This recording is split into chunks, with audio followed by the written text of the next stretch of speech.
श्री राधा रानी ने चिंतन किया और चिंतन करते करते सोचने लगी कि अब मैं कन्हैया को क्या बताऊं। असमंजस में पड़े राधिका, कौन अधिक रुचिकारी। मैं हूं दिन सी उजली सफेद और श्याम रात अंधियारी। मैं तो जैसे दिन होता है, दिन में सब कुछ दिखाई देता है, प्रकाशमान रहता है, मेरी स्थिति तो ऐसी है। और श्री कृष्ण का स्वरूप ऐसा है कि रात्रि में अंधेरे में कोई कहीं खड़ा हो जाए तो एक दूसरे का चेहरा दिखाई नहीं देता। और श्री कृष्ण तो स्वरूप से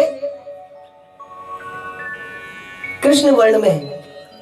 ये तो श्री राधा रानी का संगम हुआ तो ब्रजवासी कहते हैं, राधिका रानी के दूधिया रंग में रंग मिलायो तो श्याम भयो रे। और हमें तो ऐसा लगता है कि जमुना जी का जल पहले श्वेत ही रहा होगा। ये तो श्याम सुंदर ने जिस दिन से यमुना जी में स्नान किया, उस दिन से श्याम सुंदर के वर्ण को श्री यमुना जी ने धारण कर लिया।